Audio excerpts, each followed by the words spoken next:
Halo dan selamat datang kembali. Hari ini kita akan melakukan pembahasan mendalam lagi nih. Kali ini sumbernya fundamental banget dalam dunia investasi. Kutipan dari buku klasik Benjamin Graham, The Intelligent Investor. Wah, ini buku pegangan banyak investor hebat ya. Graham sendiri kan bilang ada dua bab yang paling penting. Bab 8 soal fluktuasi pasar, sama bab 20 tentang margin of safety atau margin pengaman. Nah, fokus kita sekarang ini mau bongkar konsep inti dari bab 20 itu. Apa sih sebenarnya margin pengaman dan kenapa ini jadi pusat filosofi investasi yang cerdas. Oke, mari kita langsung bedah aja ya. Setuju. Benjamin Graham ini kan dikenal sebagai pelopor value investing. Gurunya Warren Buffett pula. Penting juga buat Anda ingat, prinsip-prinsipnya itu bukan cuma teori loh, tapi hasil dari pengalaman puluhan tahun, ya jatuh bangun di pasar modal. Termasuk melewati gejolak besar. Contohnya kasus spekulatif Save Voltaire tahun 1919. Itu kasih dia pelajaran pahit, tapi berharga banget. Ada dua pilar pemikirannya yang sangat dasar. Pertama, saham itu ya esensinya bukti kepemilikan bisnis nyata. Nilai intrinsik bisnis ini yang jadi fokus, bukan harga pasar harian yang bisa naik turun drastis, gitu kan karena sentimen aja. Oke, itu pilar pertama, fokus ke bisnisnya. Terus yang kedua?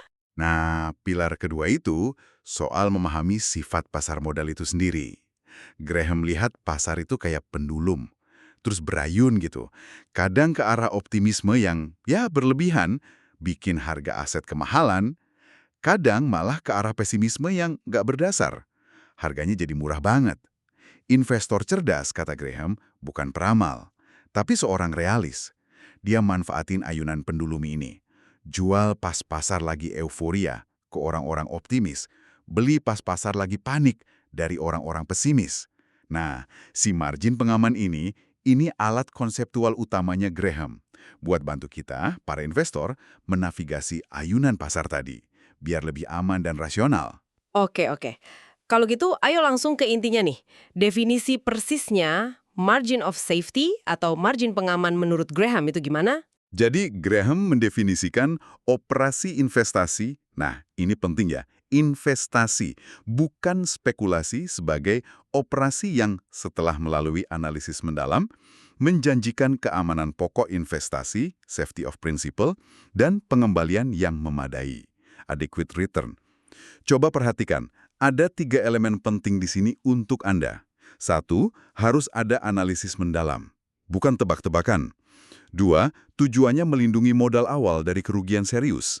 3, target hasilnya itu memadai, realistis aja, bukan ngejar untung fantastis. Nah, margin pengaman itu sendiri adalah selisih, perbedaan yang menguntungkan antara harga yang Anda bayar untuk sebuah aset dengan nilai intrinsik atau nilai hitungnya.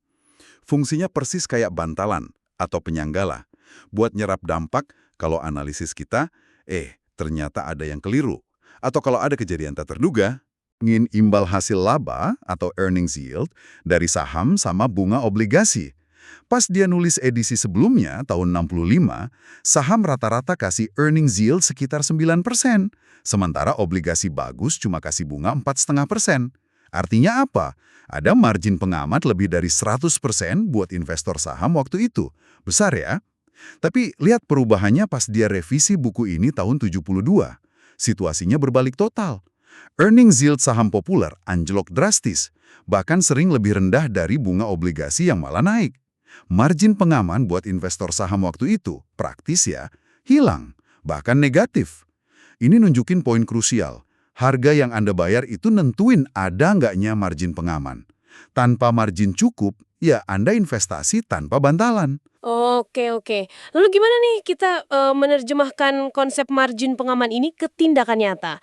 Aplikasinya di berbagai jenis investasi gimana? Aplikasi yang paling jelas ya, tentu pada apa yang Graham sebut bargain issues. Atau kita bilang aja saham-saham murah lah ya, yang harganya lagi diskon banget di pasar. Di sini, tujuan kita, ya cari selisih sebesar mungkin antara harga pasar saham sama nilai intrinsik yang kita perkirakan. Lewat analisis tentunya.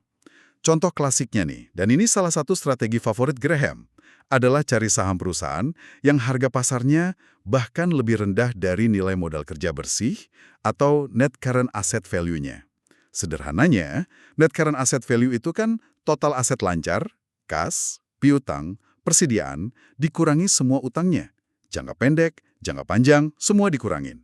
Jadi, kalau Anda bisa beli saham di bawah nilai ini, secara teori Anda kayak dapat aset tetapnya. Gedung, pabrik, mesin gratis gitu loh. Itu kedengarannya hampir nggak mungkin nggak sih di pasar sekarang? Beneran ada saham kayak gitu bisa ditemuin? Mungkin kaget ya, tapi di zaman Graham itu lumayan banyak loh. Dia pernah studi tahun 57, nemu sekitar 150 saham yang diperdagangkan di bawah nilai modal kerja bersihnya. Serius, dia terus lacak kinerja portofolio dari 85 saham itu yang datanya lengkap selama 2 tahun berikutnya, 5859. Hasilnya, portofolio saham murah ini naik 75%. Jauh banget di atas indeks S&P 425 yang cuma naik 50% waktu itu. Dan yang lebih penting lagi nih, nyambung ke margin pengaman. Hampir nggak ada saham di portofolio itu yang rugi signifikan. Ini bukan sekedar bagus, ini bukti kuat gimana margin pengaman melindungi dari penurunan nilai. Graham sendiri ngaku punya rekam jejak sukses lebih dari 30 tahun. Dari 1923 sampai 1957 pakai variasi strategi ini. Tentu ya, nemu net-net mumbi kayak gini mungkin lebih susah sekarang.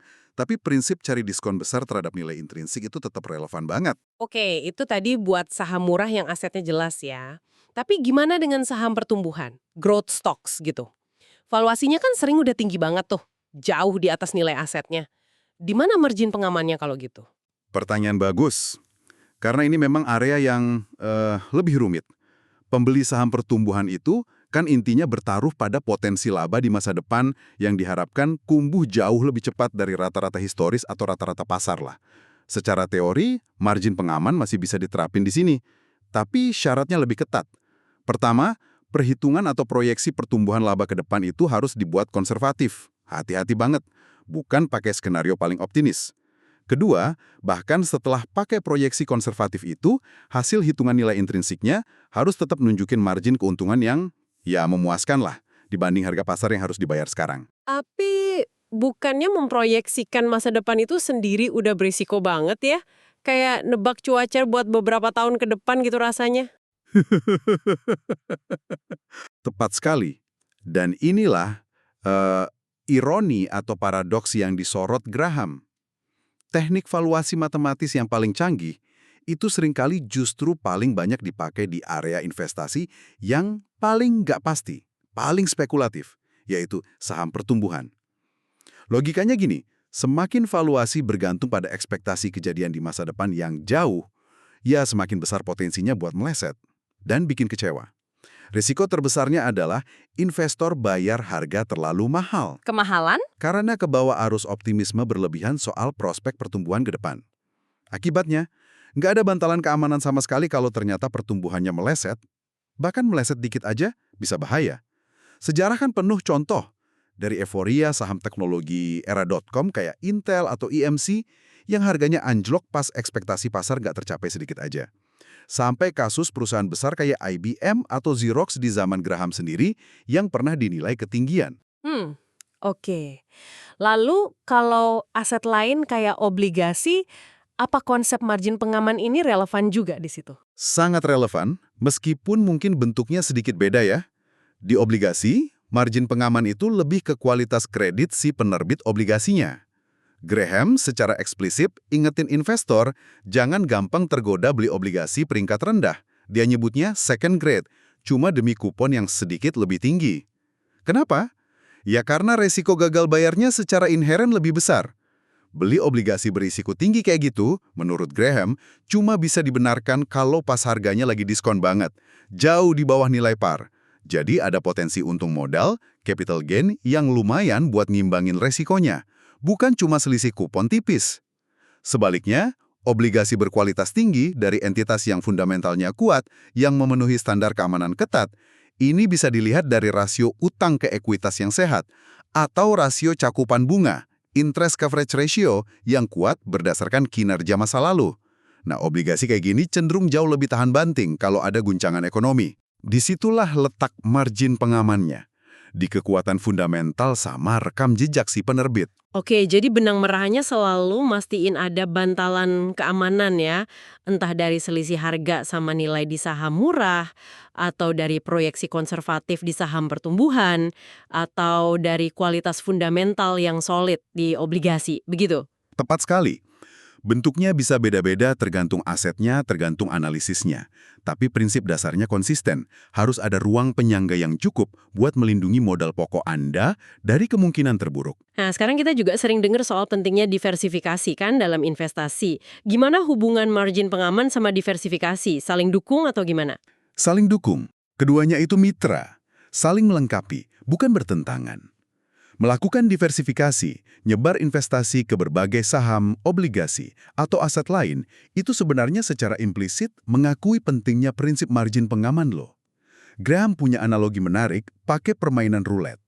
Bayangin Anda taruhan di satu nomor. Hadiahnya $35, tapi peluang kalahnya 37/1.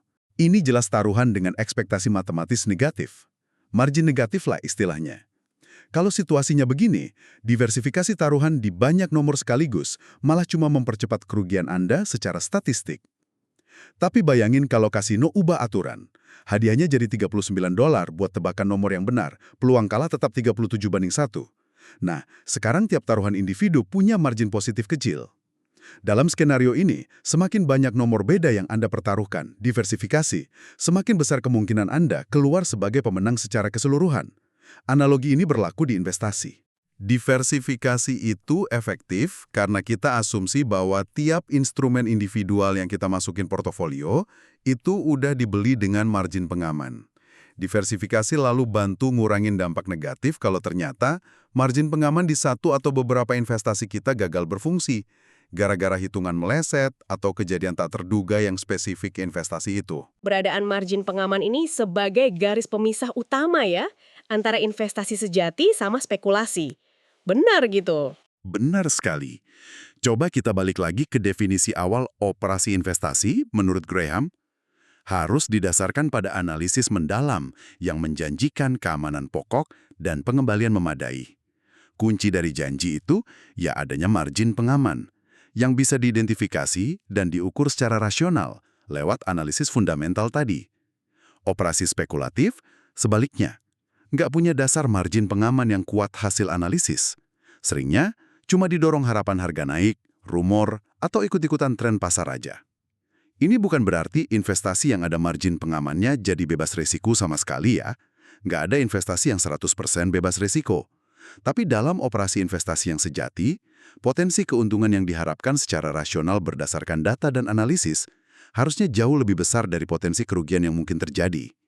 Beli saham cuma karena harganya lagi naik daun, atau karena, wah, semua orang ngomongin ini, itu masuk kategori spekulasi. Sebaliknya, beli kepemilikan di bisnis bagus dengan harga wajar atau bahkan murah, berdasarkan analisis fundamental cermat. Nah, itulah inti investasi ala Graham. Jadi kalau kita tarik lebih jauh lagi nih, margin pengaman ini bukan sekedar formula atau teknik valuasi ya, tapi lebih kayak filosofi, kerangka berpikir inti gitu dalam mengelola modal.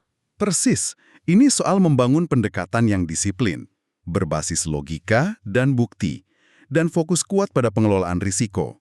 Ini pola pikir buat melindungi diri Anda, nggak cuma dari volatilitas pasar, tapi juga dari bias emosional dan kesalahan penilaian yang, ya, bisa kita semua lakukan sebagai manusia. Oke. Mari kita coba rangkum ya. Jadi, margin pengaman, konsep sentral dari Benjamin Graham, di bab 20 ini intinya bukan cuma angka di kalkulator. Ini sebuah pola pikir fundamental buat melindungi diri kita dari kemungkinan salah analisis dan dari gejolak pasar yang nggak bisa dihindari. Intinya adalah berusaha beli nilai yang secara substansial lebih besar dari harga yang kita bayar. Biar kita punya bantalan kalau asumsi meleset atau masa depan nggak sesuai rencana. Konsep ini berlaku universal, mau cari saham murah berdasarkan asetnya, atau menilai saham pertumbuhan dengan proyeksi konservatif, bahkan milih obligasi berkualitas.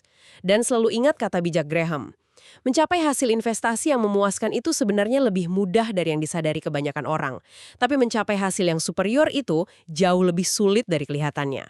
Margin pengaman itu kunci buat hasil yang memuaskan tadi dengan cara aman dan terkendali. Prinsip margin pengaman ini memang sangat fundamental dan tahan uji waktu. Mungkin ada satu pemikiran terakhir nih yang bisa jadi bahan renungan menarik buat Anda. Graham kan ngembangin konsep ini utamanya dalam konteks investasi finansial ya, saham, obligasi. Tapi coba deh perluas perspektifnya. Gimana Anda bisa terapin logika margin of safety ini di luar dunia saham dan obligasi?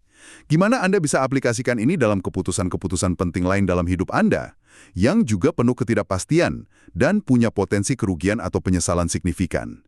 Ini sedikit ngingatin sama gagasan filosofis kayak taruhan Pascal's wager, di mana kalau situasinya nggak pasti banget, pertimbangan kita harusnya lebih didominasi konsekuensi dari pilihan itu. Terutama konsekuensi negatif yang besar ya, daripada cuma mikirin probabilitas atau kemungkinan terjadinya hasil itu. Jadi, membangun bantalan dalam berbagai aspek hidup bisa jadi sama pentingnya dengan di pasar modal. Itu sih, pemikiran menariknya. Wah, sebuah perspektif yang sangat menarik dan relevan ya, melampaui sekedar angka dan grafik. Terima kasih sudah menyimak pembahasan mendalam kita tentang margin pengaman kali ini. Semoga konsep dari Benjamin Graham ini bisa kasih nilai tambah dan kerangka berpikir yang bermanfaat dalam perjalanan Anda, baik dalam investasi maupun dalam pengambilan keputusan lainnya. Sampai jumpa di kajian kita berikutnya ya.